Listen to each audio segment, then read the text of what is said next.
So, I guess I started therapy at St. Albans a lot. We did group therapy and we did this thing called Elephant in the Room.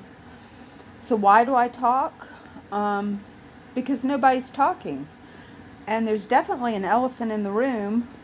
Banksy actually did like a performance art, and he painted the elephant all up, and it was beautiful. I think it was a captive elephant. It lived its life in captivity, so it didn't know anything else, and probably enjoying the attention. But Banksy is an artist, if people don't know that. I think I did educate my kids on that. But yeah, so definitely we have elephants in the room that people don't want to talk about because they're afraid to talk about it. They're going to blow up or, scary. But I guess my strength, and I think sometimes people think that if you discuss something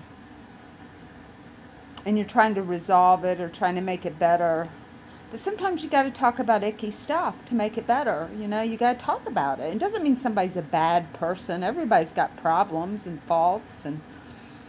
But see, I've sat through so many therapy, an hour here, an hour there, and you talk about stuff and you can't resolve it. You sometimes just got to talk during that period of time that's for therapy. So my family's had a lot of problems, and we need therapy. And I don't know how to get them to see that or do that. What's on the other side? Well, it's more freedom to discuss things and not discuss things and say, well, I'm not going to bring that up because it's going to upset the person. And I do that a lot. I don't want to, make people upset sometimes. Stress, stress can be a problem. I was so blind to my eating disorder. I had no idea why I did what I did. And it took me a number of years to kind of put it together and figure out why I chose that behavior and take responsibility for it. It's my behavior.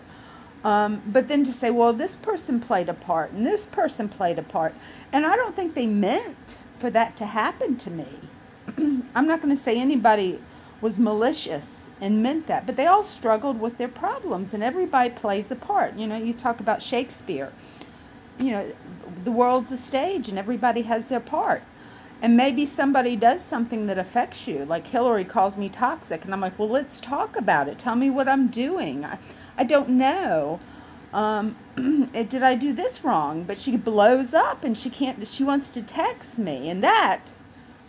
it hurts me. It hurts me so much because I can't resolve it. I can hear it that she's upset, but she's not ready to sit down or go for a walk and talk about it. And maybe she needs a professional. Maybe she needs to resolve this, whatever is inside her that's so angry at me, which I'm not saying I didn't do stuff. It wasn't on purpose that I did things to hurt her or Hillary or really anybody maliciously. I didn't do things purposely to hurt people.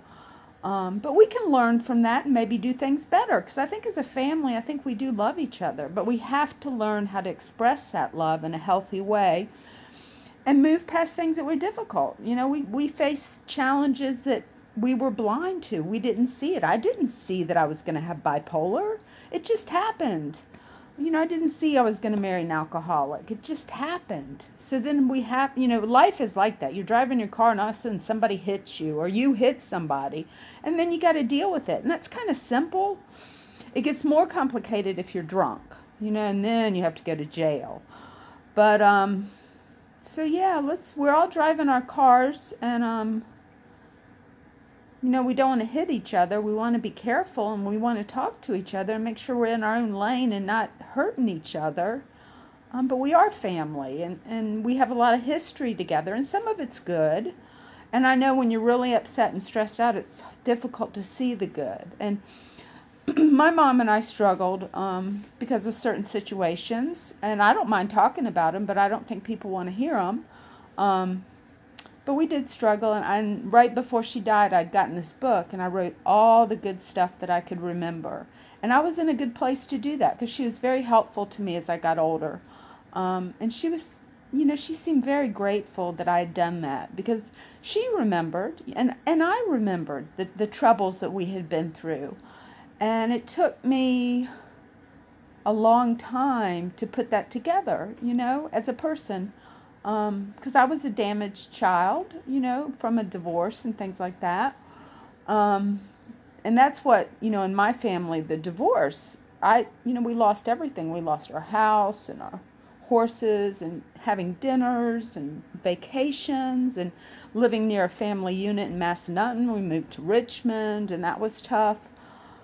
And right now, it just seems like nobody wants to talk about it, because it seems like they want to put blame, like it's my fault or Jerry. It's the whole combination of everything happening at once. And I think that, Jerry's a good person. I think he has his problems. And I think I have my problems. And I think the kids were caught in it. And it's tough for a kid to figure all that out. But I just want to make it better, and I want to talk about it. And you can say whatever it is to me, that hurt or upset you. And maybe because you don't think I should say it to you, it's not your fault. You're a child. Kids do stuff. And adults should be responsible for their behaviors. I think if you have mental illness or addiction, it's tough, to make that better, to be responsible for your behaviors. And mental illness comes in, and how do you explain that to a child? That's just their mom, and they're doing bad stuff, Why can't you work and make a living? Why are you staying home? Why are you in the hospital? Blah, blah, blah. But I think we can resolve it, and I think we can all come out a better person, all of us better people, and a much better family with good memories. I think we can remember a lot of the good times, and I think we can learn from the bad times. And I love y'all.